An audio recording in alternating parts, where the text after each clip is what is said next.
한 주 동안 하나님이 잘해 주셨습니다. 몇 가지만 같이 나눠보려고 합니다. 먼저 여러분 주보에 보시면 선교팀과 복지팀 집행 내역이 나와 있는 거 보셨나요? 네, 한번 찬찬히 액수도 보시고요. 어디 어떻게 썼는가를 한번 보십시오. 하나님께서 우리에게 주신 일들을 어떻게 감당했는가를 확인하고, 또 하나는 이걸 받은 사람이 확인하는 거예요. 받은 사람, 자기는 50만 원 받았는데 60만 원 써 있으면 문제가 생긴 거죠. 이게 전 세계적인 영수증 역할을 하는 겁니다.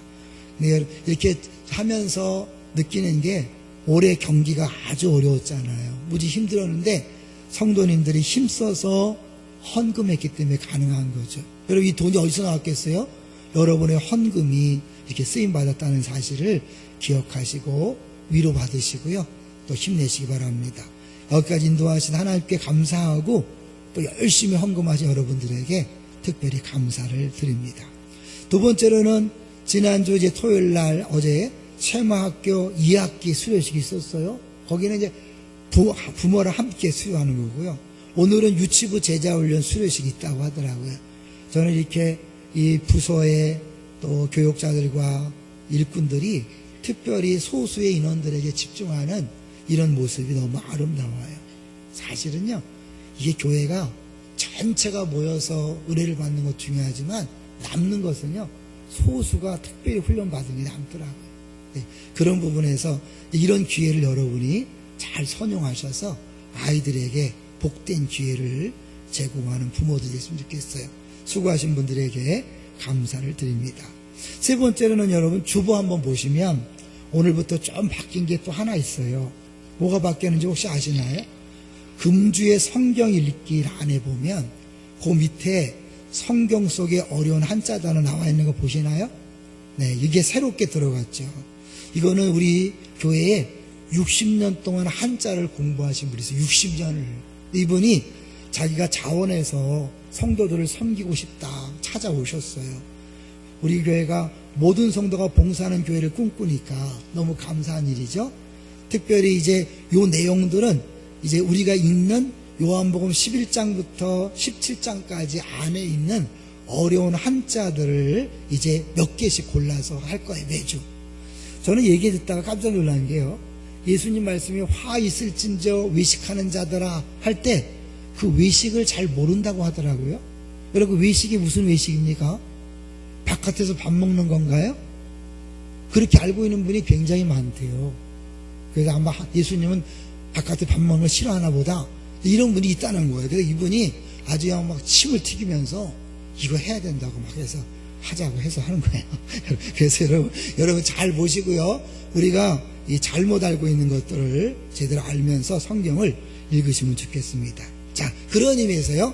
자, 오늘 제목을 한번 볼까요? 오늘 제목이 뭡니까? 참떡으로 오신 예수님이에요. 지난주 설교 제목 뭐죠? 참빛으로 오신 예수님. 다음 주 설교 제목은? 네, 2부는 확실히 뛰어나네요. 1부 때는 그냥 아차 싶으면 답을 못 하더라고요. 여러분, 참 시리즈 3개인데 요한복음에 보면 이 참이란 단어를 써서 참빛, 참떡, 참포도나무 이렇게 예수님이 자기를 밝히고 있어요. 근데 특별히 요한복음은 우리 지난주 말씀드린 것처럼 예수님이 누군가를 알고 믿어서 영생을 얻게 하는 것이 목적이라 그랬죠. 그 믿음이 몇 번 나온다고요? 몇 번이요? 98번 나온다고 그랬잖아요. 다른 복음서에서는 10번 안팎 나오는데 요한복음에는 98번이나 믿는다라는 단어가 나와요. 오늘 본문에도 계속해서 믿는다는 단어가 나오는데 뭘 믿게 하는 거예요? 예수님이 하나님의 아들이심을 믿게 하기 때문에 요한복음에는 특별히 7개의 특별한 기적들을 골라놨어요. 그거를 기적이라 하지 않냐고 표적이라 얘기해요. 표적. 자, 그럼 표적은 뭔가? 다시 우리 주보에 오늘 한번 나와 있어요. 표적 볼까요? 그 주보에 보시면 표적이 무슨 표자예요? 거표, 자치, 적. 그래서 겉으로 나타나는 흔적이나 현상이다. 동일한 표적이라 쓰는 단어들이 있어요. 우리가 총을 쏠 때, 화살을 쏠 때 표적을 맞춘다 그러죠? 그 표적하고 이 표적은 같을까요? 다를까요? 다른 거예요. 그 총을 쏘고 화살을 쏠 때의 표적은 그 자체를 얘기하지만 성경에서 말하는 이 표적은 그 자체가 아니라 다른 것들을 얘기하는 거예요. 사인이라고 그러죠. 우리가 보통 부산 가는 표지판이 부산은 아니죠. 그 표지판을 보고 부산을 가는 거잖아요. 그런 것처럼 예수님의 기적을 표적이라고 말하는 것은 이것이 뭔가를 보여주기 위한 거예요. 나타나는 거예요. 뭘 보여주는 걸까요? 예수님이 하나님의 아들이심을 보여주려고 하는 거죠. 그래서 오늘 본문은 예수님 오병이어로 기적을 일으켰어요. 그랬더니 사람들이 막 흥분하면서 예수님을 찾아온 거죠. 읽지 않았지만 한번 볼게요. 26절을 보세요. 예수님 찾아왔어요. 막 찾아왔을 때 예수님이 아주 차갑게 얘기합니다. 26절 시작. 예수께서 대답하여 이르시되 내가 진실로 진실로 너에게 이르노니 너희가 나를 찾는 것은 표적을 본 까닭이 아니요 떡을 먹고 배부른 까닭이로다. 예수님이 그들이 찾아온 것은 단순히 그 떡, 기적적인 떡에 관심을 갖다는 거죠. 예수님은 그게 아닌데 예수님은 그 기적을 통해 내가 생명의 떡이다. 내가 진짜 떡이야. 너희들 나를 먹어야 돼. 이걸 보여주려고 하는데 이들이 엉뚱한 것을 하니까 한 거죠. 그러면서 27절에 이해할 듯 이해 못할 듯한 말씀을 합니다. 27절 시작. 썩을 양식을 위하여 일하지 말고 영생하도록 있는 양식을 위하여 하라. 이 양식은 인자가 너에게 주리니 인자는 아버지 하나님께서 인치신 자니라. 썩을 양식과 영생하는 양식을 이야기해요. 그랬더니 어떻게 해요? 이스라엘 백성들이 반응이 어떻게 나오요? 잘 보시고 문맥을 보시면 성경이 이해되는데요. 하나님께서 영생하도록 있는 양식을 위해 하라 그랬더니 어떻게 해요? 그래요? 우리가 그 영생하는 양식을 원합니다. 그러면 어떻게 일해야 됩니까? 이렇게 38절, 28절에 시작.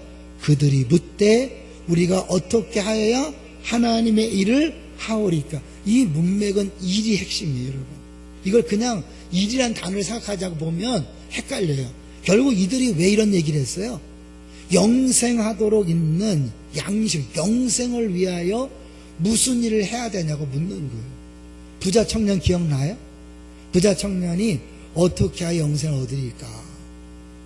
문맥은 다르지만 결국 같은 내용인 거죠. 그러니까 예수님의 대답은 역시 한결같은 거예요. 자, 29절. 그런 문맥, 부자 청년에게 답한 문맥을 가지고 한번 보세요. 여기서 시작. 예수께서 대답하여 이르시되 하나님께서 보내신 일을 믿는 것이 하나님의 일이니라 하시니. 여기서 뭐 하나님의 일이 뭐냐 이게 아니라 결국 뭐예요? 영생하도록 있는 양식을 위해서 필요한 게 뭐예요? 예수를 믿는 거죠. 예수를 믿는 것이 영생하도록 있는 양식을 얻는 길이다 라고 하는 거죠. 자, 그랬더니 또 엉뚱한 얘기를 하는 거야. 정작 표적을 다 보여줬는데 30절에 표적을 또 보여달래요. 이런 답답한 일이 있나. 읽어보게. 시작. 그들이 묻되 그러면 우리가 보고 당신을 믿도록 행하시는 표적이 무엇이니까 하시는 일이 무엇이니까. 그러면서 이제 뭐예요? 모세 얘기를 해요. 자, 31절 시작.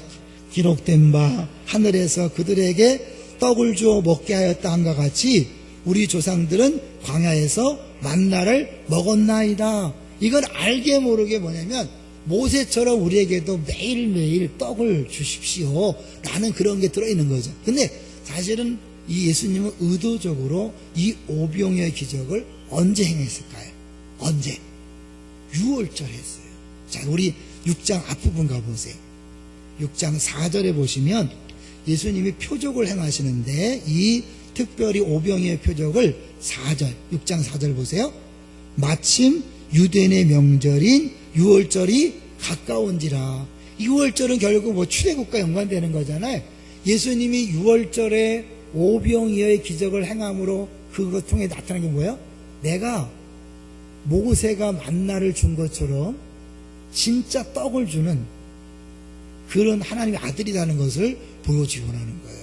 그리고 요한복음에 갑자기 이 오병이어 얘기하다가 16절부터 21절까지 무슨 얘기가 나와요? 바다 위로 걷는 기적을 해요. 이게 왜 들어왔을까요? 성경에 보면, 구약성경에 보면 이 바다 위를 걷는 건 하나님 외에는 아무도 할 수 없는 거예요. 그러니까 결국 이 예수님이 하나님이시라는 것을 계속해서 보여주고 있는 거예요. 근데 유대인들이, 이스라엘 백성들이 깨닫지 못하는 것을 이야기하는 거죠. 예수님께서 이제 32절에 본격적으로 말씀합니다. 32절 시작. 예수께서 이르시되 내가 진실로 진실로 너에게 이르노니 모세가 너에게 하늘로부터 떡을 준 것이 아니라 내 아버지께서 너희에게 하늘로부터 참떡을 주시나니. 여기서 이제 참떡 얘기를 하는 거예요. 만나도 모세가 준 게 아니라 하나님이 줬는데, 그거는 단순히 떡의 문제가 아니라 너희들에게 진짜 떡을 줄 것을 미리 보여주는 것이다. 할렐루야. 그죠? 구약 성경의 모든 것들은 예수 그리스도를 향한다 그랬잖아요. 결국 그들에게 만나를 준 이유는 장차 오실 예수 그리스도를 보여주는 것이다. 그러면서 어떻게? 33절 시작. 하나님의 떡은 하늘에서 내려 세상에 생명을 주는 것이니라. 이 예수님을 떡이라고 표현하는 게 재밌어요. 떡을 먹으면 어떤 일이 벌어지죠? 몸에 힘을 얻는 거죠. 밥 힘으로 산다는 것처럼 떡은 우리의 이 육체를 유지시키는 거예요. 근데 예수님이 참떡이라는 건 뭐예요? 뭘 유지시키는 걸까요? 비유한다면 우리의 영혼의 진정한 양식이 되는 것을 이야기하는 거죠. 육체를 유지하는 것이 그냥 떡이라면 육체가 아닌 영혼을 살리고 영혼을 유지하는 것이 참떡인 예수님이다. 그래서 예수님의 살과 피를 먹고 마시면서 그걸 우리가 계속해서 이렇게 경험하는 거죠. 우리가 이제 잠시 후에 성찬식을 할 텐데, 그것은 뭐냐면 예수님이 참떡이신데 그 떡이신 예수님을 먹음으로 내가 영생을 누리는 자임을 다시 한번 경험하는 거예요. 좀 더 깊게 할게요. 자, 35절 빌게요. 35절 시작. 이제 그들이 떡이다 그랬더니 뭐야? 이 떡을 주십시오. 사마리아 여인이 생수 얘기하니까 그 생수를 주십시오 한 것도 똑같아요. 35절에 시작. 예수께서 이르시되 나는 생명의 떡이니 내게 오는 자는 결코 줄이지 아니할 터이요 나를 믿는 자는 영원히 목마르지 아니하리라. 이 떡, 주님이 주시는 떡, 주님이 주신 떡이 본인이죠. 나는 생명의 떡이니까 예수님 자신을 먹으면 뭐 하는 거예요? 줄이지 않고 목마르지 않는다는 거예요. 여러분, 줄인다는 거, 목마른다는 게 뭘까요? 실제로 이게 목마르서 물 마시는 걸까요? 아니죠. 다른 말로 부족함이 없다고 느끼는 거죠. 내가 부족함이 있다고 느끼는 사람은 공격적이 되는 거죠. 그래서 빼앗아야 되니까. 항상 상대방의 것을 빼앗고 착취해야 되기 때문에 공격적이 돼요. 그러니까 싸나운 사람들은 뭐냐면 안에 굶주린 거예요. 굶주린 맹수죠. 근데 어떻게 해요? 배부르면 싸우지 않아요. 배부르면 싸납지 않아요. 동의하십니까? 그러니까 결국 우리들이 목마르지 않고 줄이지 않는다는 것은 만족한다는 거예요. 내 영혼이 만족하기 때문에 더 이상 다른 것들을 구하지 않는다는 거예요. 자, 36절 시작. 그러나 내가 너에게 이르기를 너희는 나를 보고도 믿지 아니하는도다 하였느니라. 그렇게 많은 표적을 보여줬음에도 불구하고 믿지 않는다는 거예요. 믿으면 영생을 얻는데, 믿으면 목마르지 않는데 믿지 않는다는 거예요. 왜 안 믿을까요? 왜 그렇게 다 보고도 안 믿을까요? 여기에 또 복음이 나오는 거예요. 자, 우리 37절을 볼까요? 그들이 믿지 않는 이유는 하나님 아버지가 주지 않았기 때문에 그래요. 37절 시작. 아버지께서 내게 주시는 자는 다 내게로 올 것이요 내게 오는 자는 내가 결코 내쫓지 아니하리라. 내게 주시는 자는 다 와서 믿는다는 거예요. 우리 지난주 설교 기억할까요? 예수님 빛으로 오셨는데 사람들이 왜 거부하고 왜 싫어했다 그랬어요? 자기 죄악이 드러나니까. 근데 이 세상에 죄인이 아닌 사람이 있어요? 없어요? 없죠? 모두가 죄인이라면 당연히 다 예수를 거부해야 되는데 그 가운데 영접하는 사람이 생겼단 말이에요. 어떻게 된 걸까요? 하나님이 선택해서 믿게 하신 거죠. 그래서 그게 은혜라는 거예요. 여러분, 내가 잘나서 예수 믿는 게 아니에요. 하나님이 선택한 은혜. 그래서 오늘도 외웠잖아요. 선물이다. 그런데 여긴 뭐예요? 아버지께서 주시는 자가 보고 믿는다는 거예요. 온다는 거예요. 그러니까 여기 있는 분들은 하나님이 여러분을 믿게 하신 줄로 믿습니다. 주님 놀라운 거죠. 근데 여기 오기만 하면 결코 내쫓지 아니한다. 자격이 없다는 거예요.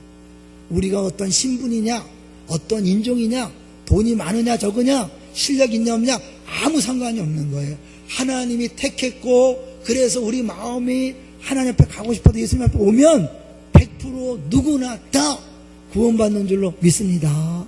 그러니까 우리가 차별이 없고 비교 대상이 아닌 거죠. 여러분, 교회 와서 절대로 비교하지 마세요. 바보 같은 짓이에요. 하나님은 여러분을 비교하지 않습니다. 믿습니까? 여러분 있는 모습 그대로 받아주시고 누구나 오기만 하면 하나님이 내쫓지 않는다는 거예요. 자, 38절 시작. 내가 하늘에서 내려온 것은 내 뜻을 행하려 함이 아니요 나를 보내신 이의 뜻을 행하려 함이다. 근데 그 뜻이 뭐예요? 그 뜻이 뭘까요? 자, 39절 하나님의 뜻이 뭐냐? 아버지의 뜻이 시작.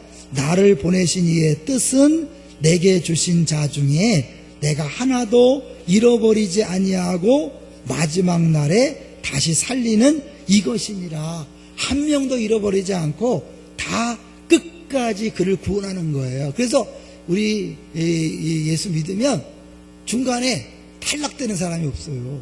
왜? 예수님이 하나님 보내신 영혼들을 끝까지 책임지거든요. 할렐루야!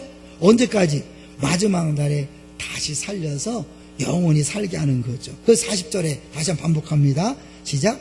내 아버지의 뜻은 아들을 보고 믿는 자마다 영생을 얻는 이것이니 마지막 날에 내가 나를 다시 살리리라 하시니라. 자, 그러면 아들을 믿는 자는 뭐 한다고요? 영생을 얻는다고 그랬죠. 지난주는 아들을 영접하면 뭐라 그랬어요? 하나님의 자녀가 되는 권세를 줬다고 그랬죠. 오늘은 영생에 대해서 잠깐 생각해 보려고 그래요. 영생이 뭘까요? 말 그대로 영원히 사는 거죠. 근데 영원히 사는 건데 길이만 영원히 사는 게 아니라 그러세요? 질적으로 다르다 그랬죠. 이 땅의 삶이 아니라 이 땅의 삶, 이 밥 먹고 고기 먹고 떡 먹고 유지되는 이 땅의 삶이 아니라 이 영원한 삶은 하늘의 삶인 거예요. 신의 삶, 신적인 삶인 거죠. 신은요 어떻게 돼요? 창세기 우리 그 3장에 보면 아담과 하와가 죄를 졌을 때 저들도 생명나무의 실과를 따먹고 우리처럼 뭐 할까? 영생할까 하노라. 그래서 어떻게 해요? 영생할까 봐 쫓아내잖아요. 결국 하나님은 뭐예요? 영생하시는 분이란 말이에요. 그 하나님이 우리 안에 오시는 것이 예수 믿는 거예요. 예수 믿는데 영접하는 거잖아요. 그냥 머리로 내가 믿는 거 의지하니까 내가 편안하다 그게 아니에요. 다른 종교와 완전히 다른 거예요. 다른 종교는 초월적인 존재를 믿음으로 그냥 내가 믿으니까 안심이 되는 거죠. 그 아무 종교나 하나 믿는 게 좋아요. 이건 아닌 거예요. 여러분, 기독교는 그런 게 아니에요. 믿는다는 건 머리로 의지하고 믿는 게 아니라 예수님을 내 안에 모시는 거예요. 그 생명이 내 안에 들어오는 거예요. 그러니까 어떻게 영원하신 생명을 가진 하나님이 들어오니까 내가 어떻게 해요? 영원히 살게 되는 것입니다. 할렐루야. 그분이 들어오면 나랑 같이 함께 사는 거예요. 함께 사는데 서로 의논하고 살까요? 아니면 누가 주도하며 살까요? 어떻게 해야 돼요? 예수님과 내가 의논하며 살아야 됩니까? 예수님이 주도해 살아야 됩니까? 내가 주도해 살아야 됩니까? 예수님이 주도하고 살아야죠. 그러니까 주인이 바뀌는 거예요. 주권이 바뀌기 때문에 내 안에 근심, 걱정, 염려가 사라지는 거예요. 왜요? 내가 주인 될 때는 내가 책임지고 내가 결정하고 내가 모든 것에 대해 해결해야 되니까 이 부족한 실력으로 부족한 능력으로 하려니까 늘 근심 걱정이 떠나지 않죠. 근데 그분이 딱 주인 되는 순간 근심 걱정은 사라지는 줄로 믿습니다. 여기 비밀이 있는 거예요. 우리가 예수 믿으면 다 영생을 누리는데 행복하지가 않아요. 너무 싸나워. 너무 막 싸워. 막 빼앗으려고 그래. 그게 빛이 안 되죠. 빛과 소금은 뭐예요? 나눠주고 베풀어주고 용서해야 되는데 더 싸나오니 더 세니 그게 무슨 빛이 되겠어요? 그게 그냥 내 안에 만족하지 못했어. 아니 영생을 받았으면 만족하다 그러는데 왜 그럴까요? 이 신앙생활이 뭔지를 잘 몰라서 그래요. 성경을 많이 읽고 많이 안다고 하지만 그 삶 자체가 생활이 안 되는 건 모르는 거예요. 알면 하게 돼 있어요. 자, 예수님이 떡이라고 떡. 떡이란 건 뭐예요? 먹는 거잖아요. 지식이 아니에요. 먹어서 그분이 살과 피를 먹어서 이게 내 살과 피가 되는 거예요. 내가 예수님을 쉽게도 변하는 거예요. 내 체질이 예수님으로 바뀌는 거예요. 그러면 달라질까 안 달라질까요? 달라지죠. 안 달라지는 게 이상한 거죠. 안 달라진다는 건 뭐냐면 안 믿는다는 거예요. 믿는다는 것은 단순히 머리로 믿는 게 아니라 그분을 내 안에 모셔드리는 거예요. 그분이 내 안에 주인이 되는 거예요. 여러분 이거를요 창세기부터 한번 연결해 볼게요. 사실 사람은 먹는 게 역사예요. 신앙 성경 역사가. 아담과 하와가 뭐 때문에 문제가 생겼어요? 먹는 문제였잖아요. 하나님이 선악을 알게 하는 나무와 생명나무 열매를 알고 따먹지 마라 그랬어요. 하나님 말씀이에요. 그리고 열매를 따먹는 문제지만 뭐에 대한 거예요? 하나님을 주인으로 인정하냐 왕으로 인정하냐 그거예요. 하나님을 왕으로 인정한다면 따먹어야 돼 안 따먹어야 돼? 안 따먹어야 되죠. 근데 따먹었어요. 그래서 이제 죄가 들어왔거든요. 결국 이것은 말씀에 순종하느냐 안 하느냐의 문제인 거예요. 그래서 이스라엘 백성들이 애굽을 나올 때 만나를 주신 목적이 뭐예요? 단순히 그들을 먹여 살리는 게 아니라 사람이 떡으로만 살 것이 아니라 뭐라 그랬어요? 하나님의 입에서 나오는 말씀으로 사는 것을 배우게 하려는 거죠. 말씀이죠. 시편 1편으로 가보세요. 시편 1편에 복 있는 사람은 악인의 꾀를 쫓지 아니하고 죄인의 길에 서지 아니하며 오만한 자의 자리에 앉지 아니하고 여호와 율법을 즐거워하여 주야로 묵상한다. 묵상이 뭐라 그랬어요? 되새김질이라고 했죠. 소가 풀을 뜯어먹고 계속 되새김질하는 것처럼 말씀을 계속 먹고 소화하는 거예요. 그럼 뭘까요? 자연히 말씀이 소화된다는 건 사는 걸 얘기하는 거예요. 그러니까 구약 성경은 말씀 따로 행동 따로가 아니에요. 그러니까 복 있는 사람은 말씀을 묵상한다. 그 다음에 행한다가 없잖아요. 당연히 악인의 꾀, 죄인의 길, 오만한 자의 자리와 비교되는 당연히 의인의 삶을 사는 거예요. 그 말씀을 계속 먹을 때 그 말씀이 내 삶을 바꿔놓는 거죠. 이해되세요? 그러니까 결국 이 말씀이 신약에 보면 구체화되잖아요. 태초에 말씀이 하나님과 함께 하는데 이 말씀이 곧 뭐예요? 하나님이다. 예수님이 당시 로고스라고 그랬죠. 내가 말씀이라고 그랬잖아요. 결국 예수님을 먹는다는 건 뭐예요? 말씀을 먹는 거예요. 근데 말씀 먹는다 해서 내가 매일 한 장씩 읽으니까 말씀 먹었네? 그거 아닌 거예요. 여러분 우리가 보통 기도를 영혼의 호흡이라고 그러고 말씀을 뭐라 그래요? 양식이라고 그러죠. 이거 어른들이 하던 말씀이 그냥 너무 말하니까 진부한 것을 안 느끼는데 그게 진짜 진리예요. 말씀을 매일 먹는 거 떡이라 그랬잖아요. 근데 말씀을 먹는다는 것은 믿는다 그랬잖아요. 뭘 믿는 거예요? 예수님이 나를 위하여 살을 찌시고 피를 흘리신 걸 믿는 거예요. 그러면 진짜 믿는다는 말씀을 읽으면서 내가 죄인임을 깨달아야 되는 거예요. 이런 성경을 읽으면서 죄인임을 깨닫지 않는다면 그건 말씀을 먹는 게 아니에요. 죄인임을 깨달아야 예수님 앞에 나오는 거잖아요. 예수님을 인정하는 거잖아요. 예수님을 구주로 믿는 거잖아요. 할렐루야. 그러니까 성경을 백독했는데 죄인임을 깨닫지 못한다면 그 사람은 예수를 안 믿는 거죠. 죄를 깨달아야 구주이신 예수님을 초청하고 받아들이고 그분을 믿을 때 진짜 믿는 거고 그걸 먹는 거죠. 그래야 내가 영원한 삶이 내 속에 능력으로 나타나는 거예요. 그러니까 결국 이게 나는 머리로는 믿는데 예수님이 내 안에서 아무 역할도 안 하시는 분들이 너무나 많아요. 그분이 주인 돼서 주인으로 역할을 해야 되는데 완전히 새빵살이처럼 놔두고 자기 마음대로 막 내 마음대로 승질나는 대로 다 하고 내 뜻대로 다 하니까 그게 무슨 예수 믿는 거예요. 그분 앞에 주권을 들여서 그분이 다스릴 때 먹고 마시는 것이 아니라 성령 안에서 의와 희락과 화평이나 하나님 나라가 이루어지는 거죠.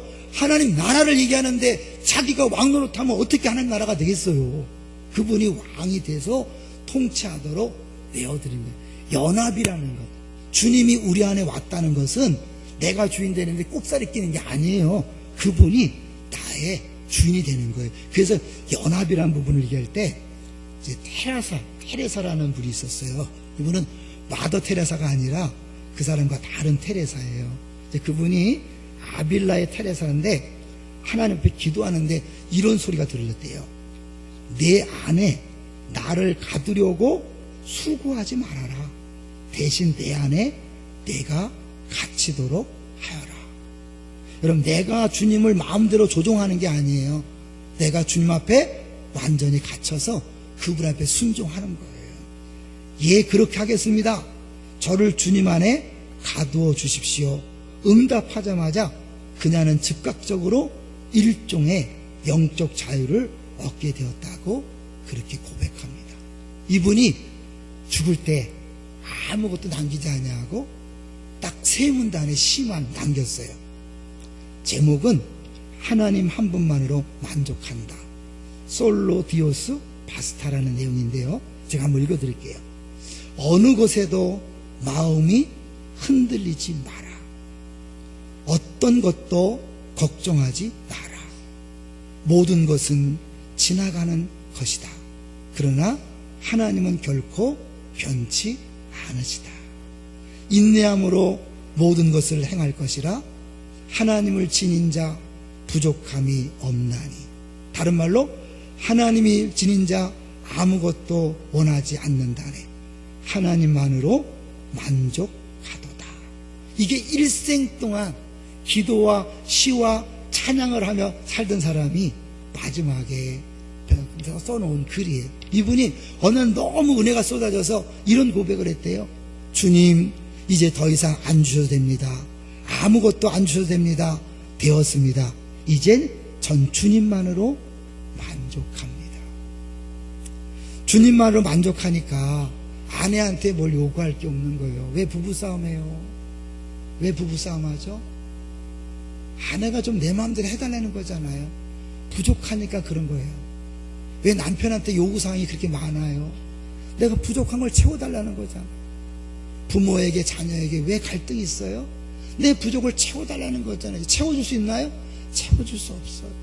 이런 교회에서 왜 불평이 많아요? 교회가 채워줄 수 없어요.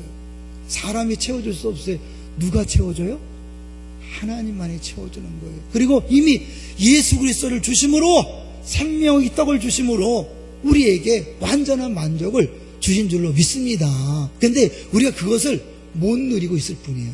이제 예화를 들면서 마무리하려고. 여러분 이렇게 얘기해도 먼 얘기처럼 들을까봐 얘기하는 거예요. 한 집사님이 남편 때문에 많이 힘들었대요. 누군가는 알려고 하지 마세요. 남편 때문에 많이 힘들었대요. 근데 어느 날 깨달았대요.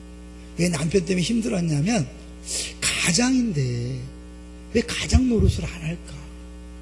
왜 가정이 경제를 책임지지 않고 왜 저렇게 무책임할까? 너무 힘들었다는 거예요. 미웠대. 근데 어느 날 깨달음이 왔는데, 우리 집의 주인은 남편이 아니라 예수님이라는 걸 깨달았대요. 그렇구나.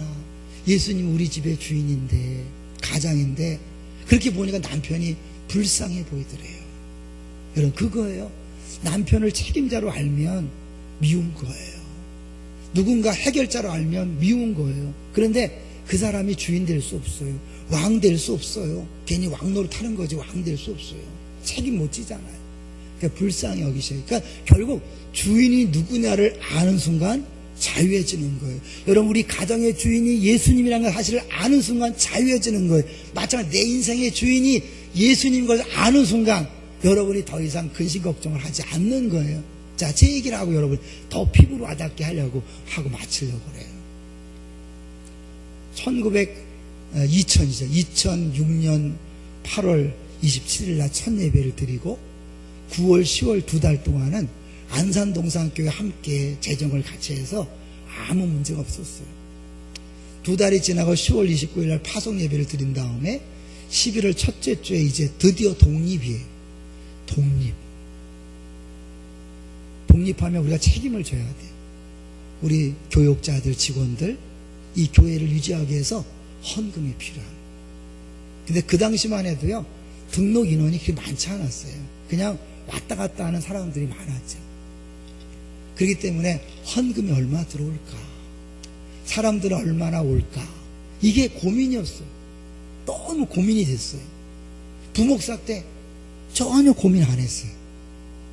한 번도 고민 안 했어요. 그런데 담임 목사가 딱 되는 순간 고민이 됐어요. 어느 날 깨달았어요. 야, 이 교회가 네 교회냐? 너 예전에 왜 고민 안 했지? 담임 목사가 있기 때문에 고민 안 한 거예요. 그래서 깨달았어요. 우리 예수님을 담임 목사로 모셔야 되겠다. 그래서 예수님을 담임 목사 하시고 저는 부목사 하겠습니다. 그냥 내가 하는 얘기지 뭐야. 그냥 하는 거야. 근데요, 마음이 얼마나 편안해지는지. 그래, 이 교회가 주님의 교회지 내 교회냐. 주님이 책임지시지. 평화. 할렐루야. 상황은 똑같아요. 여러분, 진짜 믿는다는 게 뭔지 아세요? 머리로 믿습니다, 믿습니다. 그게 아니에요. 진짜 그분을 내 안에 주인으로 모시는 거예요. 내 인생의 주인으로 모시는 거예요. 우리 가정의 주인으로 모시는 거예요. 우리 교회의 주인으로 모시는 거예요. 그분을 주인으로 모신 사람은 자기가 책임자처럼 난리치지 않아요. 남편을 미워하지 않아요. 저런 사람은 우리 교회 없었으면 좋겠는데 그러지 않아요. 왜요? 주님이 다 알아서 쓰셔요. 악인도 악한 때 쓸 날이 있는 거예요. 주님이 다 필요해서 쓰시고 필요해서 모은 줄로 믿습니다. 이게 은혜예요. 이게 자유인 거예요. 여러분, 이걸 가정에 적용해 보세요. 여러분 개인의 삶에 적용해 보세요. 직장과 사업장과 여러분의 패밀리와 부서와 공동체에 다 적용하세요. 그게 예수 믿는 거예요. 그러면 어떻게 해요? 내 안에 만족이 있고 자유가 있으니까 더 이상 누구랑 싸울 필요가 없는 거예요. 빼앗을 필요가 없는 거예요. 나눠주고 베풀어주고 섬겨주니까 어떻게 그렇게 살아? 예수님 때문입니다. 빛이 되는 거죠. 어떻게 그렇게 살아? 소망에 관한 이유를 묻는 거잖아요. 자연스럽게 전도가 이루어질 줄로 믿습니다. 여러분, 예수 믿고 구원, 영생 간단히 생각하지 마세요. 여러분, 누리고 있는가를 점검하세요. 왜 못 누리는가를 점검하세요. 이건 특별한 사람에게 주어지는 게 아니에요. 수십 년 믿어야만 주어지는 게 아니에요. 예수 믿는 즉시 누구에게 주어지는 축복인 줄로 믿습니다. 그렇다면 그것을 여러분이 누리셔야 돼요. 다시 정리하죠. 어떻게 하라고요? 매일 말씀을 읽으세요. 죄인임을 깨달으세요. 그리고 예수를 구주로 고백하세요. 그분을 주인으로 섬기세요. 그리고 그분 말씀에 순종하는 거예요. 그것이 예수를 날마다 먹는 것이고, 그럴 때 여러분 안에 진정한 만족, 풍성함이 넘치게 될 줄로 믿습니다. 여기서 또 그러니까 결론은 순종해야 된다는 거네요. 그런가요? 순종을 100% 하신 분이 우리 안에 왔잖아요. 여러분이 말씀에 순종해야 된다는 걸 깨닫고 내가 순종하지 못함을 인정하는 게 중요한 거예요. 인정할 때 100% 순종하신 그분이 내 안에 오셨으므로 하나님이 나를 볼 때 사랑한다 그러고 기뻐한다 그러고 내가 너를 어여쁘다 그러고 흠이 없다고 하니까 하나님 앞에 당당한 것이고, 그분이 내 주인이 되었기 때문에 내 인생을 책임지니까 두려움과 염려가 사라지는 거예요. 할렐루야. 그러니까 아끼려고 하지 마시고 싸우려고 하지 마시고 뺏으려고 하지 마시고 주님이 원하시는 대로 달라는 대로 주고 베풀고 나누다 보면 더 풍성함을 누리게 될 줄로 믿습니다.